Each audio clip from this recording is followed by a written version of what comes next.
Welcome aboard. Join us in the interior tour of our Passport 42 sailboat. We're Jack and Sonya, and this is our salty boat cat, Fathom. After refitting our Passport 42 and sailing San Francisco Bay for 7 years, we finally untied the lines and sailed north to explore the majestic waters of the Pacific Northwest. Since then, we've sailed thousands of nautical miles in search of warmer waters down south. Thanks for subscribing and hopping aboard for the adventure of a lifetime. Welcome aboard. This is Gemini, our 42-foot sailboat and full-time home. Gemini is a Passport 42 built in 1986 in Taiwan. She's hull number 47 out of just about 50 that were built.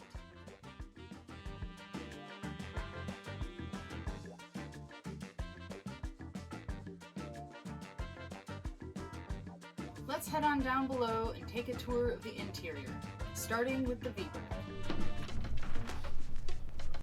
Underneath the bed we have our sails, tons of extra hoses, some wiring, and we also have our water maker installed down there.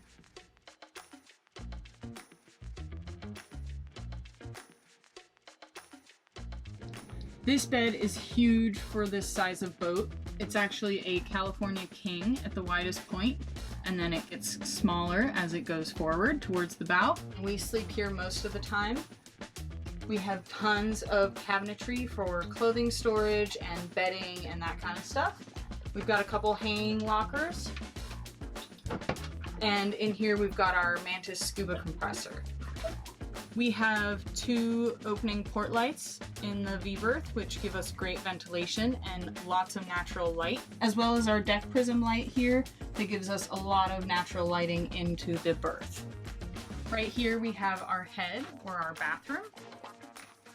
We have a manual pumping head, which we prefer over an electric model because there's less moving parts and less things to break, which means we spend less time fixing our boat.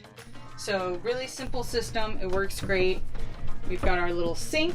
We have a separate stall shower here, which is a huge upgrade to our previous boat. Keeps everything dry. You don't have to be showering over your toilet and all of your storage. And it's just a huge upgrade. We love this thing. We're spoiled, but it's worth it.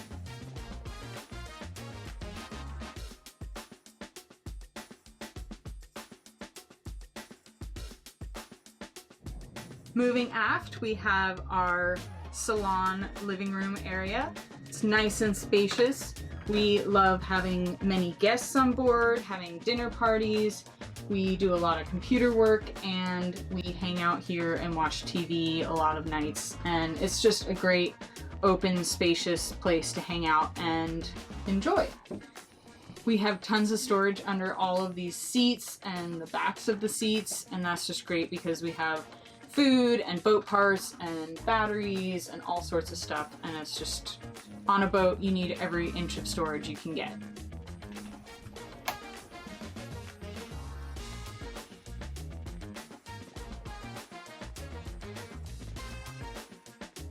We used to have a diesel heater here, but now we have swapped it out for scuba gear, which now that we're in warmer climates, we felt we didn't need the diesel heater. This is what we call our art wall. It's a nice little conglomeration of birthday cards, little notes people have left us, photos, little memories from our adventures along the way. It's our nice little personalized corner of the boat, and it's nice to look up and see all of our favorite people. We've got tons of pots and pans and bowls stored down here.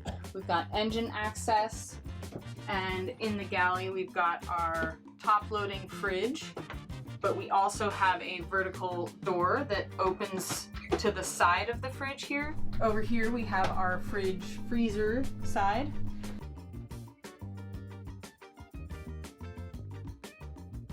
So we have one compressor which runs this freezer box, and from the freezer box the cold air spills over into the main refrigeration area. This is our marine stove. this was a recent upgrade. We had an old original unit in here and it was barely working. We had one burner that worked and the oven never really got over like 250 degrees Fahrenheit. So it was pretty much useless at this point. So a huge upgrade, and it's on a gimbal like most marine stoves. So if we're sailing, we can still cook and we don't have things flying across the boat. These little guys grab onto our pots and pans so they don't slide around, which is really handy. And behind here we have tons of storage, extra food, spices, condiments, and a lot of dishes.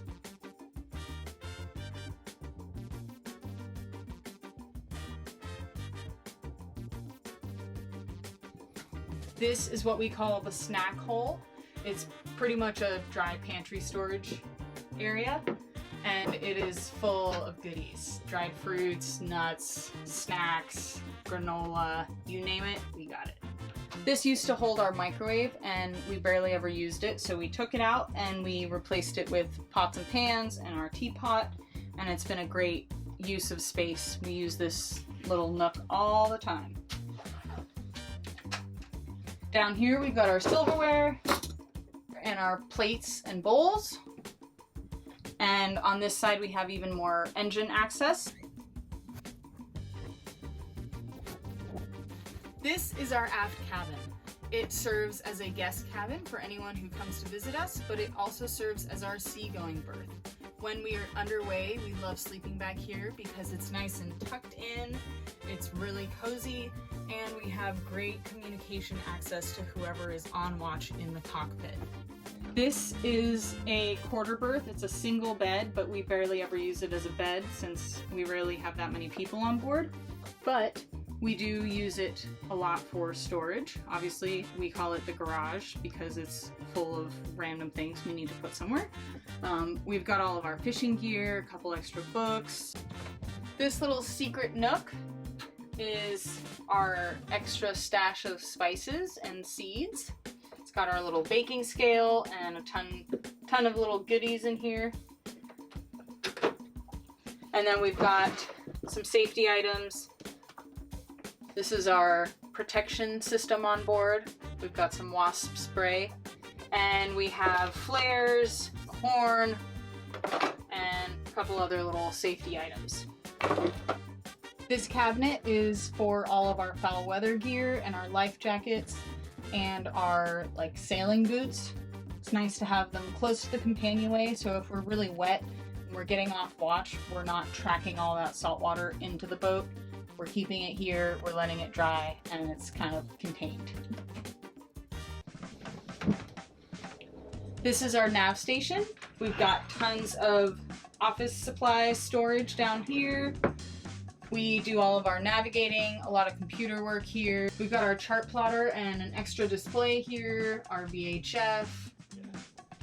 This is the AC and DC electrical panel. With these switches, we can control all of the systems on the boat, turn on lights, turn on water pressure, water heater, shut down our batteries if we have an emergency and we need to kill all of the electricity going to the whole system of the boat. We've got our water tank gauges, our instrument display that tells us the depth of the water, how fast we're going. It also tells us the wind speed. We also have our inverter and charger control unit here, so we can turn on the inverter or turn it off easily. And a little bit of boat porn for you guys. This is the back side of our whole electrical system. Nice and tidy. This was a huge selling point when we bought this boat. It was just so refreshing to see neat and tidy, not a whole mess of wires, and we've tried to keep it that way.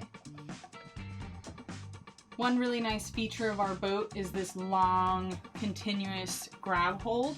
It's really nice to be underway and be able to have something to hold on to at any point of the boat. We also have these really sturdy grab holds here, but this whole continuous piece, and it's one solid piece of wood the whole way through. So that's just a really special feature of our boat. This boat was designed to cross oceans, and the interior quality and design really reflects that. We really haven't found a reason to make any serious modifications or changes to the layout, to the construction, or to the design of the boat. We've really only done cruising upgrades and minor maintenance and repairs. This boat was built with Burmese teak from the 80s, so we know that we can't replace this wood with anything close to the same quality. So we're really intentional with the modifications and changes we make along the way. Thanks so much for watching. You guys might be wondering why we didn't share anything about our engine. It's because in just about a month, we're going to be tearing it all out and going full electric. If you want to see more about that project, make sure to subscribe to our channel and follow along as we share all the details on our full electric conversion.